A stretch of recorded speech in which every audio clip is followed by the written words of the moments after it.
Lebah kecil yang rajin bekerja keras setiap hari.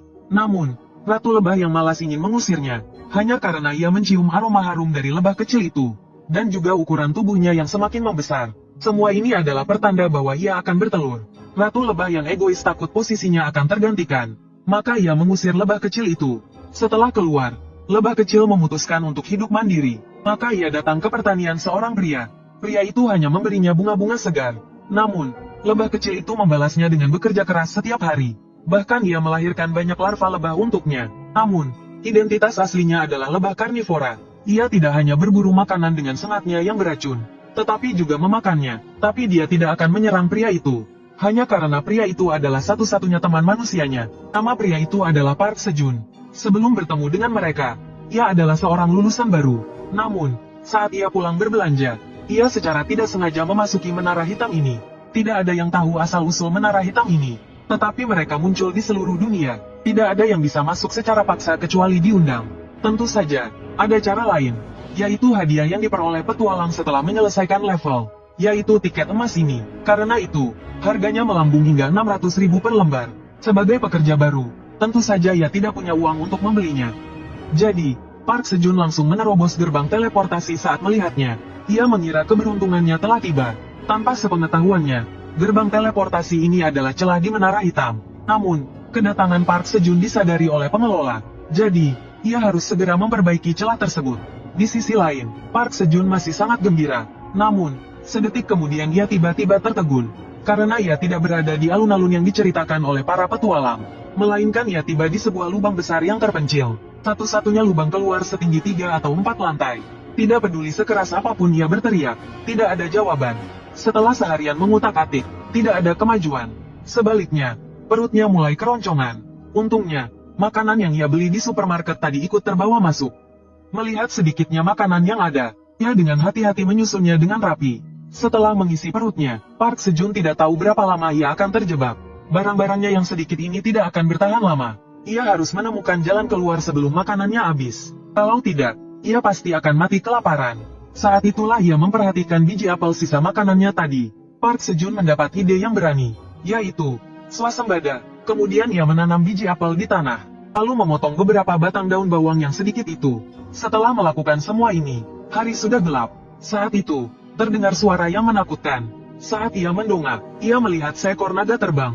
Park Sejun pun pingsan karena ketakutan. Saat ia sadar kembali, ternyata sudah 2 hari berlalu.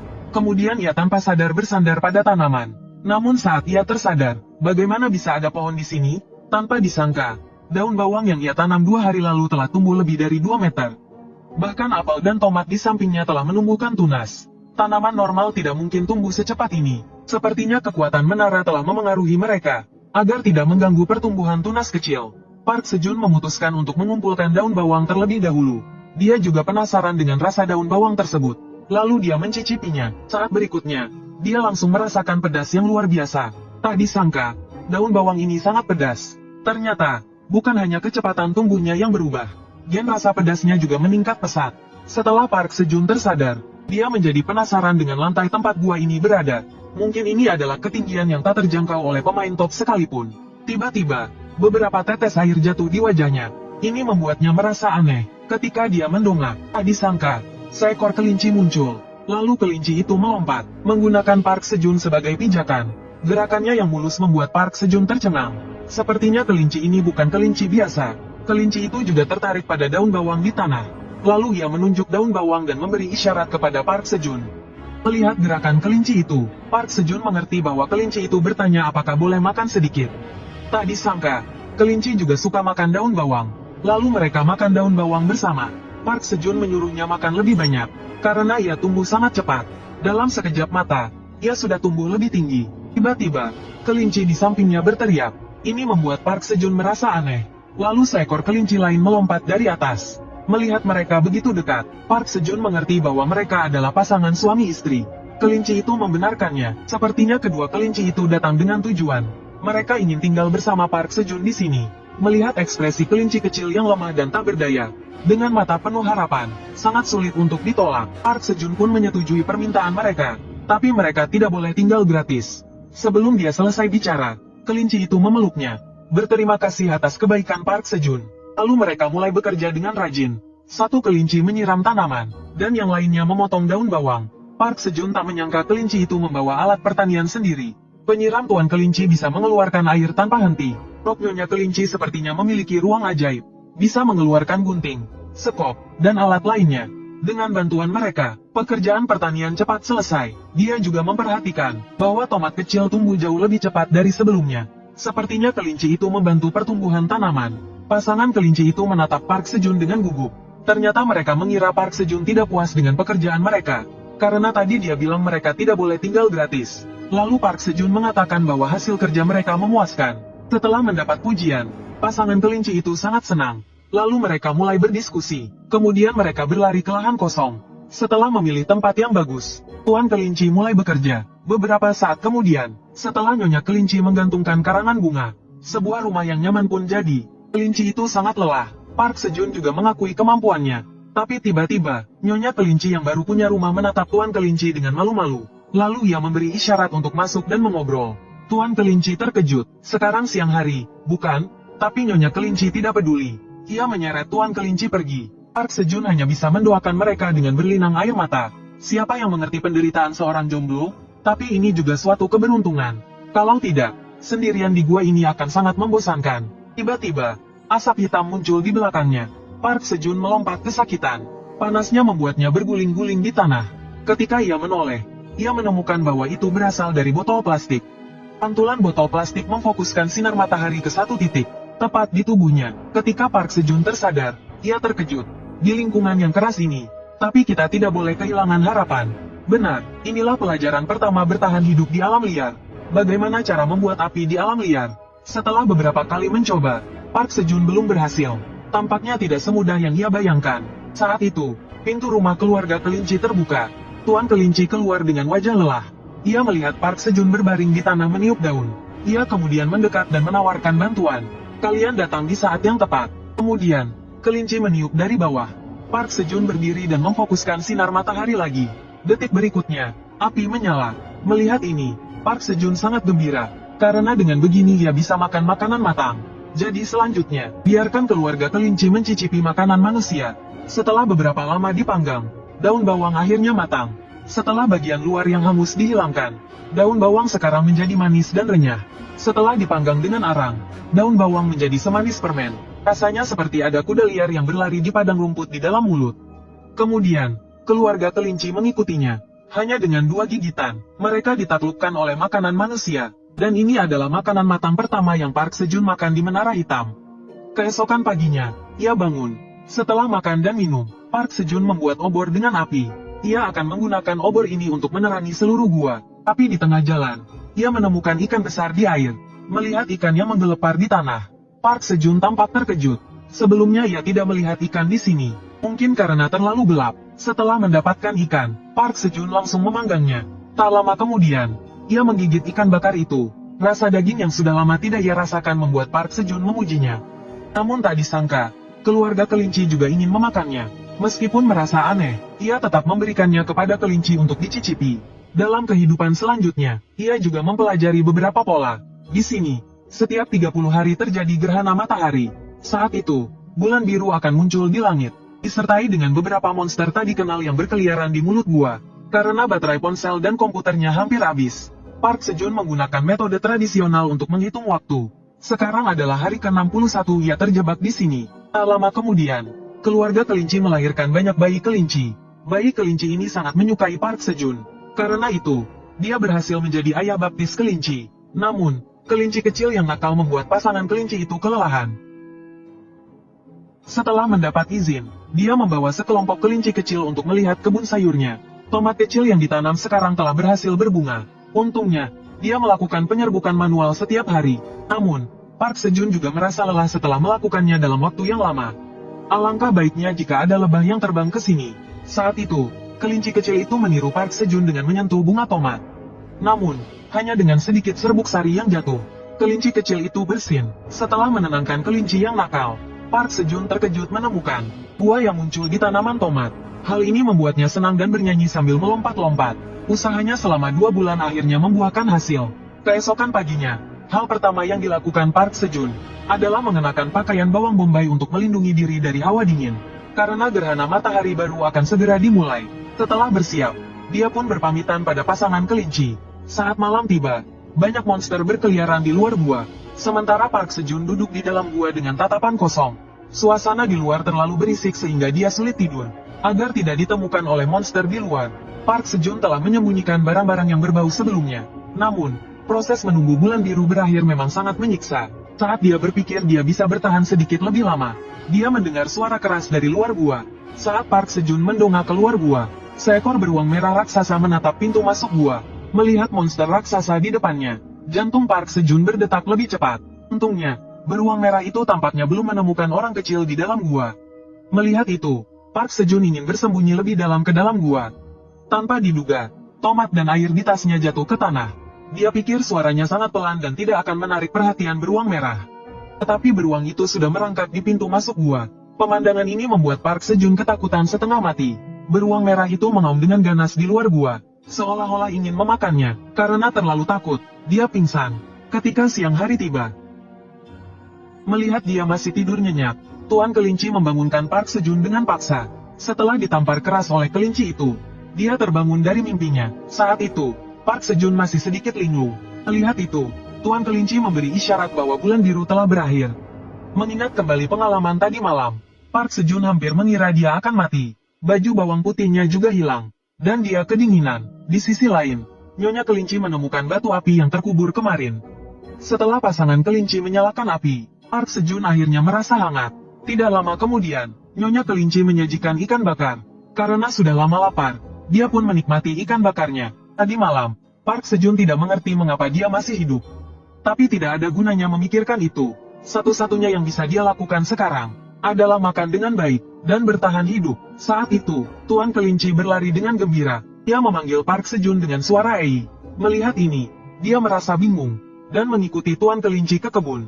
Tomat kecil sekarang sudah tumbuh besar dan matang, berkilau cemerlang. Park Sejun tak percaya dengan apa yang dilihatnya. Hanya dalam satu hari, tomat kecil itu tumbuh begitu besar. Meskipun tomat kecil itu terlihat segar dan cantik, yang mengejutkannya adalah, tomat itu berwarna biru. Saat Park Sejun berpikir apakah tomat itu sudah matang, sebuah notifikasi sistem muncul di hadapannya. Ternyata dia telah mencapai prestasi memanen buah nafas bulan biru. Kemudian, sistem menampilkan bahwa administrator Menara Hitam sedang mengawasinya. Dan dengan jelas tertera, bahwa Park Sejun berada di sana. Karena kesalahan administrator Menara Hitam. Melihat itu, Park Sejun langsung berteriak pada sistem, meminta administrator untuk mengeluarkannya. Hal ini langsung dibantah keras oleh Park Sejun. Mungkin karena merasa bersalah, detik berikutnya administrator Menara Hitam membangkitkan Park Sejun. Ini berarti dia akan resmi menjadi seorang yang terbangun di Menara Hitam. Park Sejun sangat menantikan pekerjaan apa yang akan didapatkannya. Tetapi ketika administrator Menara Hitam memutuskan, Park Sejun langsung tercengang. Ternyata dia terbangun sebagai petani Menara Hitam kelas F. Meskipun karakteristik pekerjaan yang terlihat di depannya tampak berguna, dia tidak bisa menerima pekerjaan sebagai petani. Karena kesal, dia hendak melempar tomat kecil itu ke tanah. Tetapi melihat kelinci-kelinci di bawah, Park Sejun berhenti. Karena itu adalah hasil kerja keras mereka bersama. Melihat keluarga kelinci yang ketakutan, Park Sejun akhirnya menenangkan diri. Melihat kembali tomat biru kecil di tangannya, dia mengerti bahwa dia tidak seharusnya melampiaskannya pada tomat itu. Mungkin menjadi petani juga tidak buruk. Kemudian Park Sejun mengajak para kelinci untuk bertani bersama. Saat itu, lingkaran cahaya muncul dari tomat kecil di tangannya. Melihat deskripsinya, Park Sejun akhirnya mengerti bahwa tomat kecil ini tidak sederhana. Tomat itu tidak hanya sangat lezat, tetapi juga memiliki efek ajaib untuk meningkatkan kekuatan magis secara permanen dan menurunkan berat badan. Park Sejun sekarang menyadari bahwa tomat kecil itu adalah sebuah item. Meskipun hanya meningkatkan 0,05 poin kekuatan magis, itu sudah cukup mengejutkannya. Sementara itu, administrator Menara Hitam terus mengawasi kebun Park Sejun. Melihat tomat segar di kebun, perutnya terus berbunyi. Sedangkan Park Sejun di kebun berterima kasih kepada para kelinci. Tanpa bantuan mereka, kebunnya tidak akan berkembang seperti sekarang. Namun, tawa dan kegembiraan mereka belum berakhir. Ketika notifikasi sistem muncul kembali, sebuah misi diberikan kepada Park Sejun. Misi tersebut mengharuskannya untuk menyerahkan tomat biru kepada administrator Menara Hitam. Hadiahnya adalah sebuah skill pekerjaan. Konsekuensi penolakan adalah kematian. Melihat notifikasi berikan atau mati, Park Sejun seketika gemetar ketakutan. Meskipun disebut misi, baginya itu adalah ancaman. Namun, memikirkan konsekuensi penolakan, Park Sejun tetap menyerahkan tomat kepada administrator Menara Hitam. Detik berikutnya, tomat kecil itu menghilang, dan misinya berhasil diselesaikan. Tadi tertulis hadiah misinya adalah sebuah skill pekerjaan, jadi Park Sejun sangat ingin tahu apa itu. Tetapi pekerjaannya adalah petani Menara Hitam, jadi sepertinya skill menanam juga masuk akal. Untungnya, akhirnya dia mendapatkan pekerjaan. Karena itu, Park Sejun sekarang bisa mendapatkan poin pengalaman dengan memancing. Ada banyak ikan di kolam, tapi dia tidak berencana untuk menangkap semuanya sekaligus untuk naik level. Dia memutuskan untuk hanya menangkap ikan secukupnya untuk dimakan. Setelah memanggang semua ikan, Park Sejun memanggil kelinci-kelinci kecil dengan suara keras. Mendengar panggilannya, semua kelinci kecil berlari menghampirinya. Setelah membagikan ikan kepada bayi-bayi kelinci, 2 ikan terbesar diberikan kepada pasangan kelinci untuk memulihkan tenaga mereka. Setelah mendapatkan pekerjaan, dia sekarang bisa melihat identitas pasangan kelinci. Nama asli mereka adalah kelinci putih petani. Dibandingkan bertarung, mereka lebih ahli dalam bertani. Park Sejun menduga mereka mungkin kehilangan pertanian mereka, dan akhirnya mengembara ke sini. Seandainya dia bisa mengerti bahasa kelinci, setidaknya dia bisa mengobrol dengan mereka. Setelah makan, Park Sejun berdiri dengan penuh semangat. Hari ini adalah hari penting bagi pertanian mereka. Pasangan kelinci juga merespons Park Sejun dengan gembira.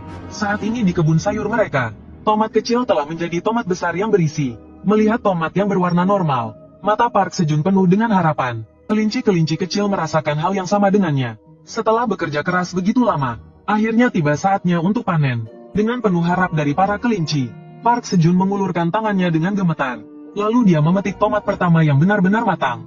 Dan dengan memetik tomat ajaib yang matang, Park Sejun mendapatkan 10 poin pengalaman. Namun, efeknya sedikit lebih lemah daripada tomat ajaib biru.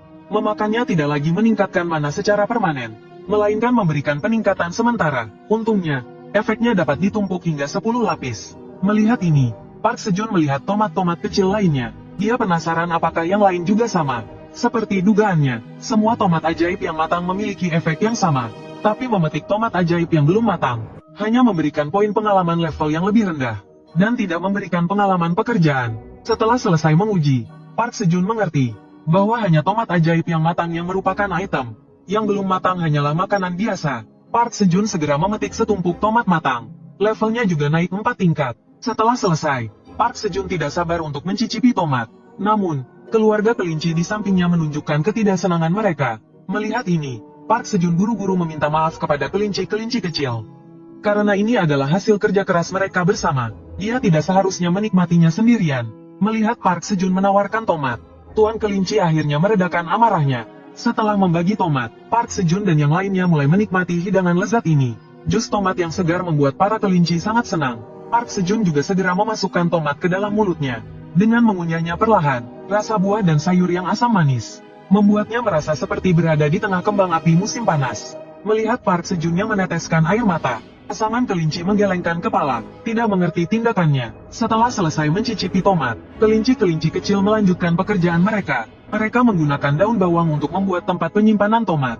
Melihat ini, Park Sejun merasa senang, karena anak-anak kelinci sudah tahu bagaimana membantu orang dewasa, dan dia juga bekerja sangat keras hari ini. Park Sejun kemudian memakai penutup mata buatannya dan bersiap untuk tidur. Tapi sebelum dia tertidur lelap, Menara Hitam mengirimkan tugas tambahan lagi. Tugas kali ini membutuhkan 100 tomat. Namun, Park Sejun tidak ingin menghiraukannya. Dia berbalik dan terus tidur. Melihat ini, pengelola Menara Hitam terus-menerus mengirimkan notifikasi. Ini memaksa Park Sejun untuk bangun. Setelah mendapatkan tomat kecilnya, pengelola Menara Hitam pun pergi dengan puas. Park Sejun dengan kesal membuka hadiah tugasnya, dan yang dia dapatkan adalah keterampilan memanen. Awalnya Park Sejun mengira dia mendapatkan keterampilan yang tidak berguna, tetapi ketika dia melanjutkan pekerjaannya keesokan harinya, dia menemukan bahwa memanen adalah keterampilan yang sangat berguna baginya sebagai petani. Tomat-tomat yang belum matang, setelah disentuhnya, akan secara otomatis berubah menjadi tomat ajaib. Dengan cara ini, Park Sejun tidak perlu menunggu tomat matang. Kecepatan panennya juga akan jauh lebih cepat. Saat dia dan kelinci-kelinci kecil bersiap untuk beristirahat, pengelola menara mengeluarkan tugas lagi. Serahkan 200 tomat ajaib, dan tidak ada hadiah sama sekali. Meskipun Park Sejun telah mengantisipasi kedatangannya, dia tidak menyangka kali ini tidak ada hadiah. Mengingat pengelola telah memberinya keterampilan yang berguna, Park Sejun memberikan tomat lagi. Setelah itu, jumlah tomat yang dibutuhkan pengelola semakin banyak, dan dia tidak tahu bagaimana cara mengendalikan dirinya. Frekuensi pengiriman tugas juga semakin sering, hingga jumlahnya mencapai 500 tomat kecil. Park Sejun terkejut, dia tidak menyangka pengelola begitu rakus. Dan kali ini, Park Sejun dengan tegas menolak untuk menyerahkan tomat ajaib. Mendengar jawabannya, pengelola menara agak bingung, karena ini pertama kalinya Park Sejun menentang tugas dari pengelola. Pengelola menara hitam yang rakus tidak hanya mengambil buah dari kerja keras kami, tetapi juga tidak memberikan imbalan apapun. Ini membuat Park Sejun sangat marah. Kami juga harus mencari nafkah. Bagaimanapun, sekelompok anak kelinci memiliki nafsu makan yang besar. Apakah ini terlalu berlebihan? Tetapi pengelola menara mengatakan bahwa itu adalah urusan Park Sejun dan tidak ada hubungannya dengan dirinya sendiri. Dan memintanya untuk segera menyerahkan tomat ajaib. Mendengar ini, Park Sejun sangat marah. Ini adalah buah dari kerja kerasku selama beberapa hari. Dan pengelola berpikir dia terlalu berlebihan. Satu-satunya harapan di hati Park Sejun pun pupus. Kali ini dia memilih untuk menolak, lalu berbalik dan pergi, mengabaikan pesan yang dikirim oleh pengelola. Melihat ini, pengelola mulai panik. Pada hari-hari berikutnya, Park Sejun hanya mengurus urusannya sendiri. Dia memilih untuk mengabaikan pesan dari pengelola, meskipun pengelola mengatakan akan menghabisi Park Sejun. Park Sejun tidak peduli. Dia tidak ingin membagikan buahnya kepada orang yang tidak mau bekerja, tetapi pengelola menganggapnya sebagai hal yang wajar. Dia harus mematuhi perintah pengelola tanpa syarat. Park Sejun menghela nafas. Karena itu, mana mau dia kasih, main tarik aku masuk seenaknya. Hasil kerja kerasku malah nggak dihargai.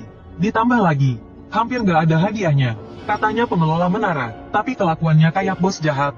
Mendengar kata-kata Park Sejun, sang pengelola bagai tersambar petir, karena sebelumnya tidak pernah ada yang berani berbicara seperti itu padanya. Dia jadi sedikit bingung, apa aku salah? Ya, lalu, naga sombong itu dengan hati-hati meminta maaf.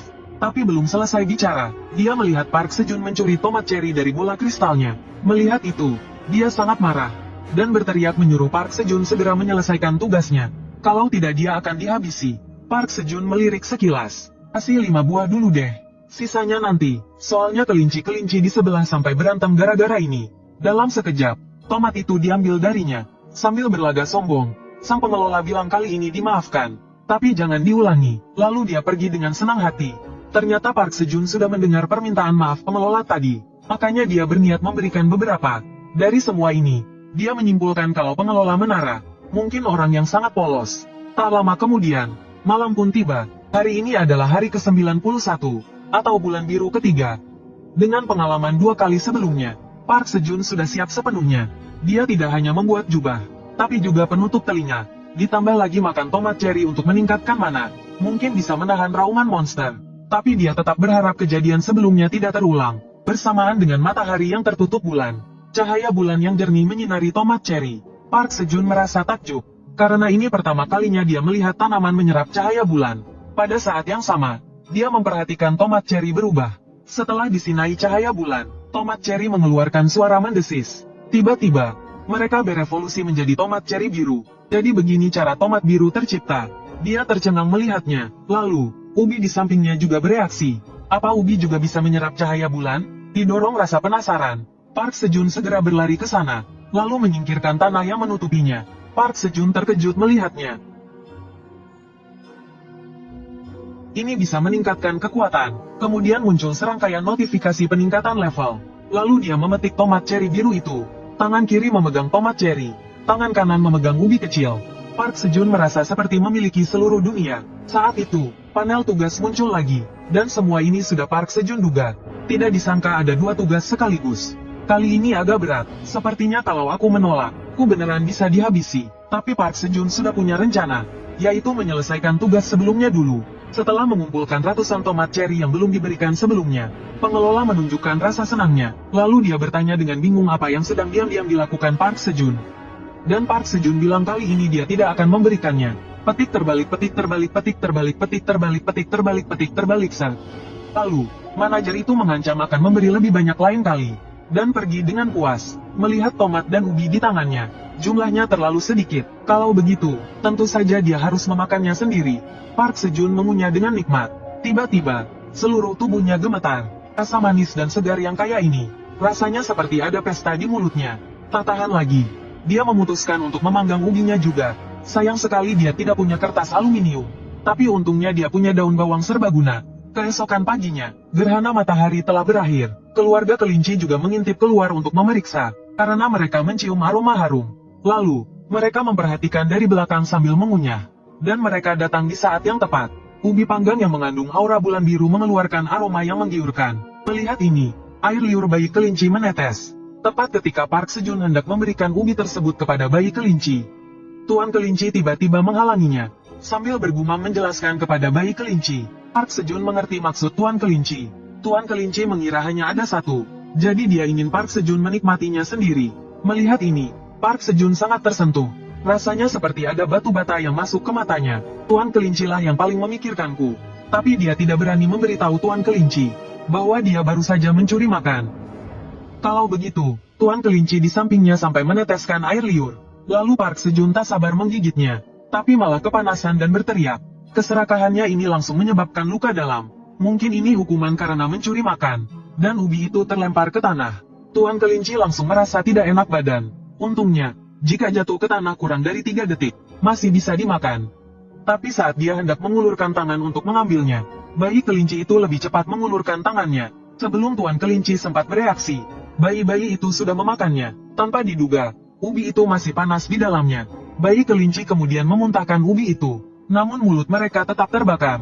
Lalu mereka menangis. Untungnya, kelinci-kelinci itu tidak terluka. Sayangnya, ubi panggang yang harum itu. Melihat ubi panggang yang jatuh di tanah, Park Sejun menyadari bahwa sumber daya saat ini tidak cukup untuk memberi makan begitu banyak mulut. Jadi dia memutuskan untuk memperluas penanaman pangan.